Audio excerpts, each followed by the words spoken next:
ما هما الركعتان اللتان خير من الدنيا وما فيها؟ ركعتا الفجر. ما هي الصلاة التي تعادل 360 صدقة وتسمى بصلاة الأوابين؟ هي صلاة الضحى. أين توضع ذنوب العبد وهو في صلاته؟ على رأسه وعلى عاتقيه، فإذا ركع أو سجد تساقطت عنه. لماذا النبي إبراهيم هو النبي الوحيد الذي يذكر في التشهد مع النبي محمد صلى الله عليه وسلم؟ بسبب دعوة دعاها النبي إبراهيم عليه السلام، فقال: واجعل لي لسان صدق في الآخرين. وما هي الخزائن التي لا تنفد مهما أخذ منها؟ خزائن الرزق. وما هو الذنب الذي لا يموت الإنسان حتى يفعله؟ إذا عيره الإنسان أخاه بذنب لم يمت حتى يعمله. ما هو الفرق بين يوم عرفة وليلة القدر؟ ليلة القدر تتنزل فيها الملائكة، أما يوم عرفة فيتنزل فيه الله نزولا يليق بجلاله. يوم عرفة يكفر سنتين، السنة الماضية وسنة قادمة، أما ليلة القدر فهي خير من 1000 شهر. وما هو الرجوع الوحيد الذي يجعلك تتقدم للأمام؟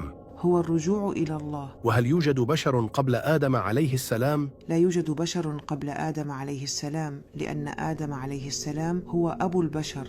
ومن هم الذين سفكوا الدماء وأفسدوا في الأرض؟ هم الجن. ومتى يحرم الطلاق؟ في الحيض أو في طهر جامعها فيه. ومن هو الذي ينجو من عذاب القبر؟ الذي يموت في يوم الجمعة. ومن هو الذي لا يرى فتنة القبر؟ الشهيد، لقول النبي صلى الله عليه وسلم: كفى ببارقة السيوف على رأسه فتنة. من هو أول من نفي في الإسلام؟ هو الحكم بن أبي العاص، الذي كان يقلد النبي محمدا صلى الله عليه وسلم مستهزئا به في مشيته، فنفاه النبي محمد صلى الله عليه وسلم إلى الطائف. وهل الجن لهم رسل من الجن؟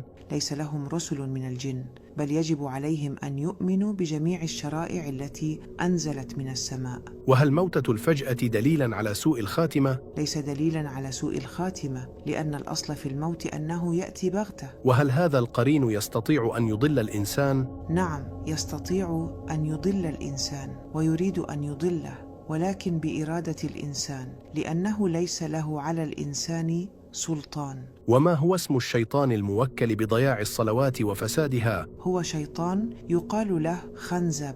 ومن هو الذي يختصم مع الإنسان عند الله؟ قرينه. يقول الله تعالى: لا تختصموا لدي وقد قدمت إليكم بالوعيد. ما هي الأيام التي ذكرت في القرآن الكريم؟ يوم الجمعة ويوم السبت. ومن هي التي تموت مرتين؟ هي الأم التي مات ابنها قبلها. اللهم ارزق كل من نشرها الفردوس الأعلى، وأدخله من جميع أبواب الجنة يا رب العالمين.